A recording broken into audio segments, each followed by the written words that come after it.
Hey, happy holidays, everyone. Back again with another video. We're going in our time machine back to the year 2000 to the Rubinstein Memorial. And this game took place in Poland, in a small town, Polonica Stroje. As you can see, it's indicated there on the map. And this tournament was won by Boris Gelfand with a fantastic 6.5 out of 9 with 4 wins, no defeats, 5 draws, and in last place was Grandmaster Alexei Fedorov, the Belarusian Grandmaster, who was only able to score 1 out of 9. He had a dismal tournament, no wins, 7 defeats, and 2 draws. So you already know the result of this game if you recognize the photos. So with the white pieces, we have Alexei Fedorov on the bottom there, and with the black pieces, we have Mr. Fire on board himself, who's made a resurgence somewhat recently, Mr. Alexei Shirov. Now, I picked this game because it's a King's Gambit.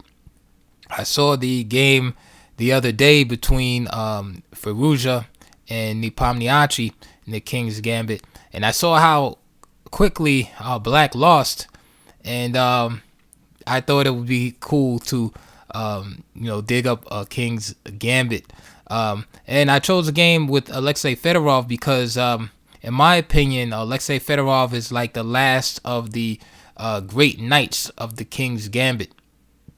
He used to play the King's Gambit prolifically all the way up until around this time, 1999, 2000.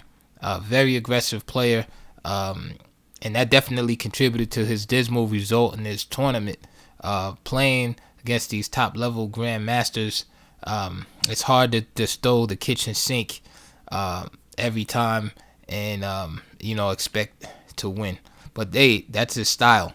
So right now, without further ado, we're going to get into the game. I just want to remind everybody to please hit that like button. And also that Chess Audiobooks is on Chess. Same name is here. And also on chess.com. And I'll play all comers. Alright, so let's get into it. Game started off E4, as you can see. E5, F4, King's Gambit, accepted.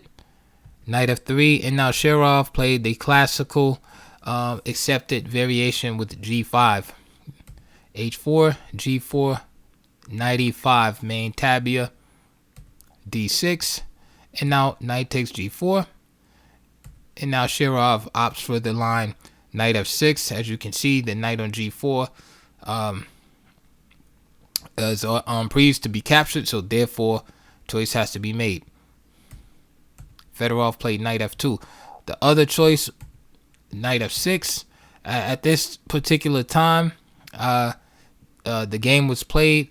This line had been, running this into some troubles, but it doesn't seem too bad. But again, Black equalizes as he does in many lines of the King's Gambit. Nigel Short famously quipped one time that the problem with preparing against the King's Gambit is that there are so many good lines to play against it. So he definitely wasn't a fan of the King's Gambit.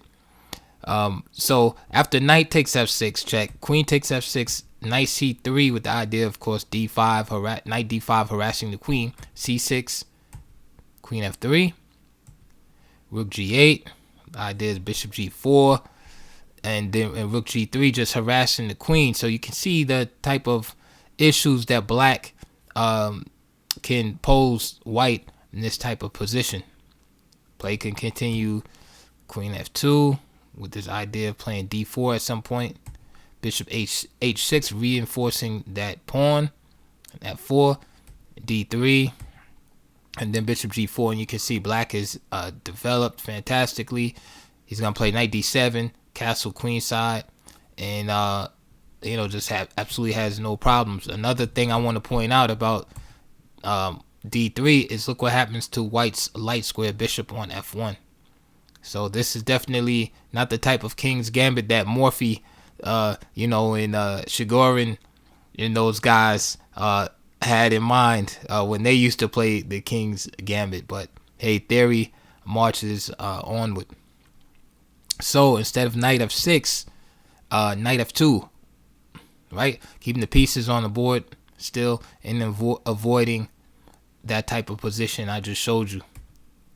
Rook g8 from Shirov, just simply getting on the open diagonal. I'm sorry, open diagonal, open file. d4 and bishop h6. Again, protecting that pawn. And it's really not about holding that pawn so much, but what it does is hinders white's development. Of course, white would like to bring his bishop out to e3 and just have more of a free piece placement. So keeping that pawn on f4 for a long time makes white's development problematic. Knight c3. And now knight c6. All right.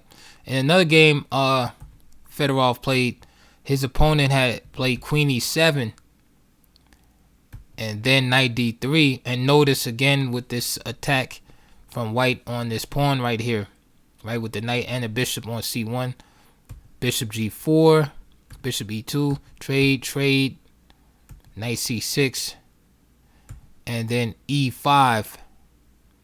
And white was able to stir up some trouble in this game that he played, Fedorov versus Timoshenko. But here, instead of queen e7, Shirov just played the simple knight c6. Knight d5. Again, with this idea, hitting this pawn.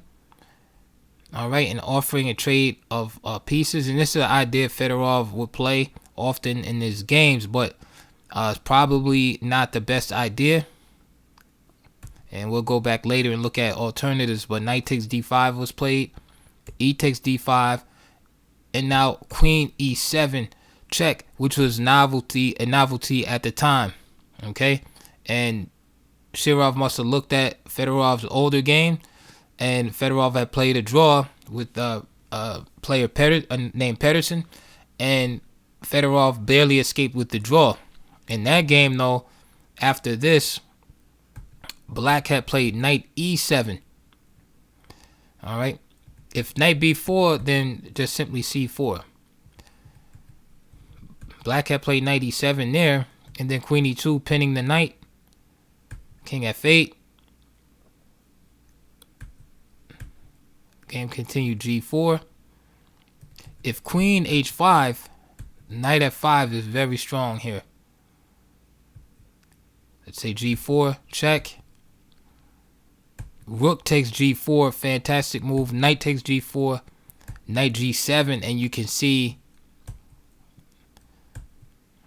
the problems for white. It looks like black is playing the initiator of the King's Gambit now. All right, very nice variation. So knight e7 was played, but Shirov improved upon that and played queen e7. Check, bishop e2, and now he played knight b4, c4, bishop f5, and notice how Shirov is developing with an initiative with threats. Queen a4 check, and just king f8, and this makes room for the rook on the a8 to just swing over to e8. Queen takes b4, and notice Shirov just gives up the piece. And this brings me to my next point, which is the long-range piece sacrifice. Usually at lower level tournaments, we'll see situations where if a piece is sacrificed, right, the compensation is immediate. All right, we'll get the piece back or sacrifice the piece and then get 3 pawns or something, or there's a quick mate. You know, that's what you usually see at the lower levels in chess, right? The piece is sacrificed and we see an immediate reward. Here, we're not going to see that. We see that Shirov is giving up the knight. But what we do see after Shirov's move, rook e8, besides threatening mate in 1, we see that all of black's pieces are fully developed. All right? And all participating in the attack, Whereas we see white's rook still on their original squares. White's dark square bishop on c1 still hasn't moved, and the queen on b4 is out of play.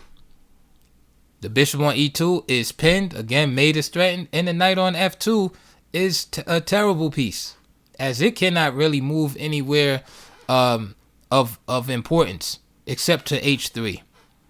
All right, so the piece sacrifice is definitely justified. So after rook e8, this is all all white can do. Queen d2, and then rook takes g2. More pressure in the position. King f1. Shirov played rook to g3. And now queen d1 was played. Bishop e4 attacking the rook on h1. So rook h2.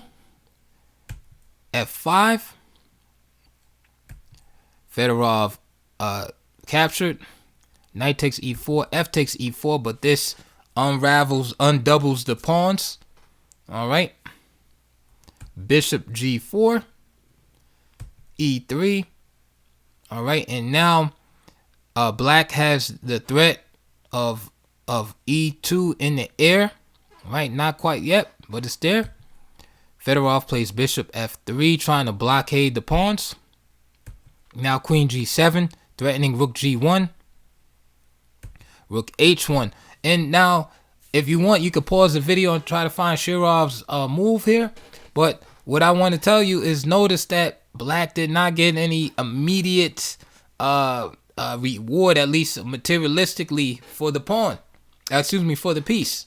All right. What he got in form of compensation was tremendous pressure and initiative. Okay. So just keep that in mind, that you don't always need to get the piece back right away. You don't always have to get a piece and then a piece for 3 pawns or checkmate right around the corner. All right. Sometimes you can sacrifice the piece just for time, right? Time and initiative, in the form of an initiative, right, to increase the pressure on the opponent's position. All right. And again, look at the development of white, and this is what justifies the piece sacrifice. All right. If you haven't figured out Shirov's next move here to continue the attack, no, it was not d2, but instead Shirov played rook to g2, which caused Fedorov to resign. There are numerous threats in this position besides the move e2 there. The main threat is just simply queen g3, threatening the mate on f2, of course, and there's really no way to defend that. I mean, the queen would have to come on the second rank, and then Shirov would just take that.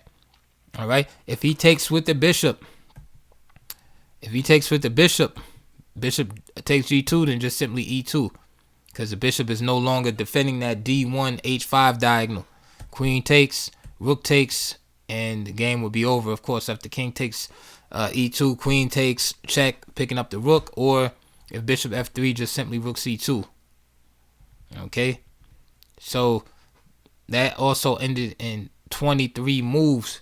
So, but this time with the black winning. I just want to go back real quick. I don't want to make the video too long.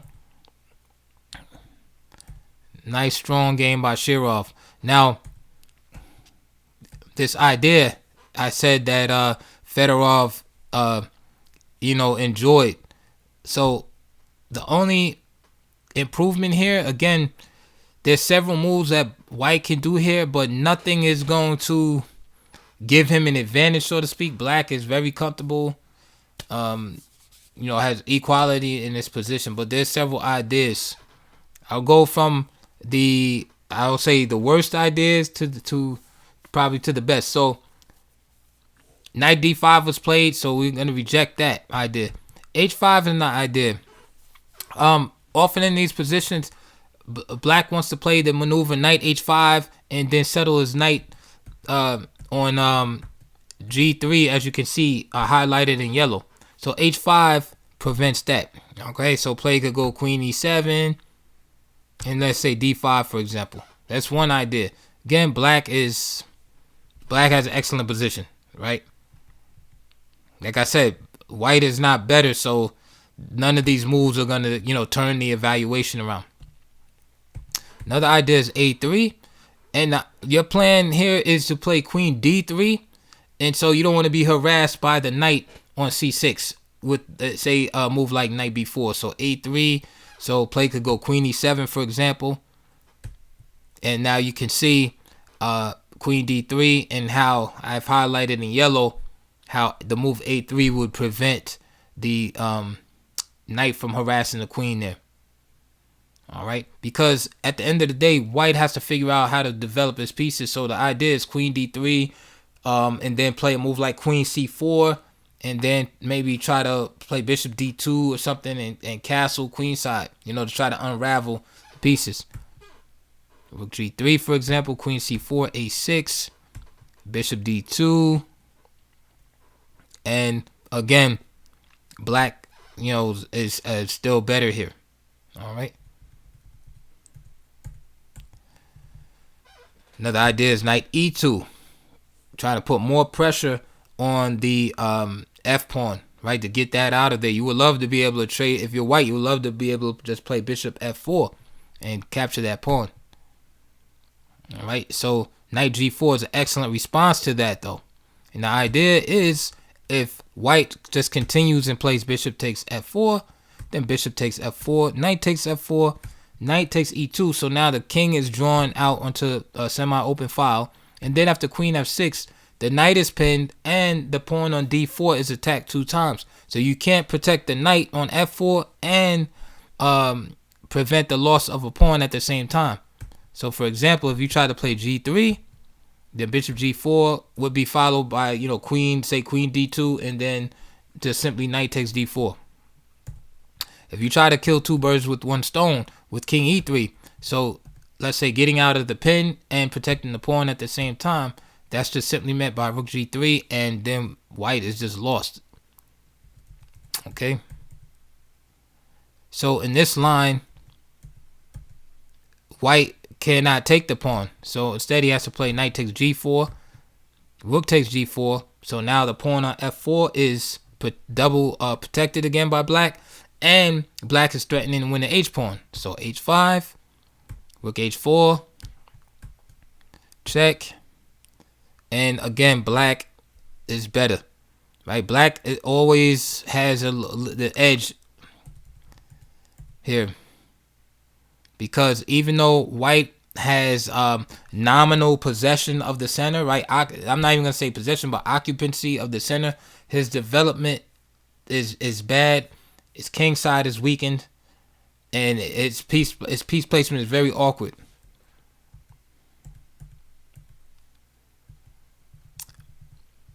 And the last line here. Oh no, there was one more here. Knight d3. And the same idea of attacking this pawn. Bishop g4.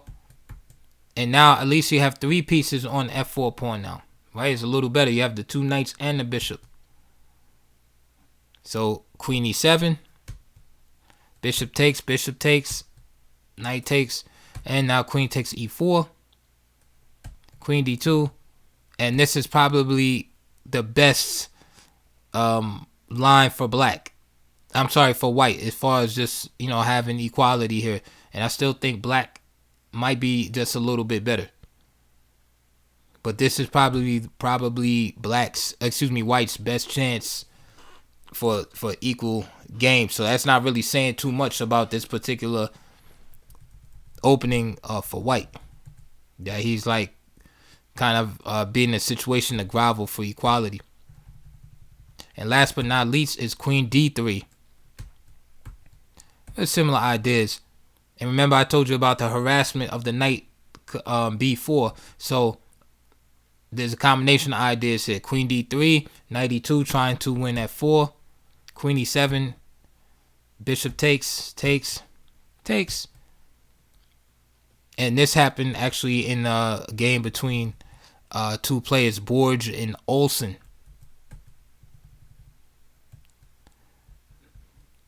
So here's some more on that. If black improves his defense of the f4 pawn, so instead of just letting the pawn drop after knight e2, knight h5. Remember I was telling you the move earlier, h5 will prevent that maneuver. But here, since white played queen d3, knight e2, you know, he can't have everything. So, but now he plays c3, which serves the same purpose as a3 as far as keeping the knight off b4. But here it fortifies d4 a little bit. Queen f6, again holding that pawn on f4. Queen f3, knight g3, and now e5 is a good move here. And the idea for white here is to clear the e4 square for his knights and for his knight.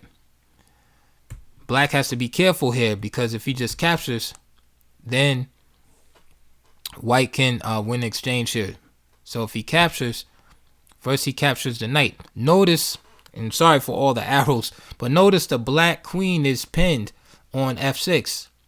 So that black cannot capture the knight on g3 with his pawn. He must capture with the rook. So after rook takes g3, there's a fork there. After knight e4. And after, say, rook takes f3, the knight will capture f6 with check. And that would be better for white. So here, queen e6 instead of capturing. Knight takes, rook takes. And now queen e4, d5. Queen e2, queen g6. The pressure, a lot of pressure down the g file. And here again, black is still, you know, in the driver's seat here. All right, fully equalized and a little bit better here. But those are some of the improvements there. So I would say, instead of playing knight d5 by Fedorov, his best options are either knight d3 or go for this line with queen d3. All right, those are probably the two options. Knight d5 doesn't seem to hold up. So anyway, that is it for this video. I hope you enjoyed the presentation. Again, hit the thumbs up button, get in the comments section below, and also remember that I'm on live chess and chess.com, and I'll see you guys soon on the next video.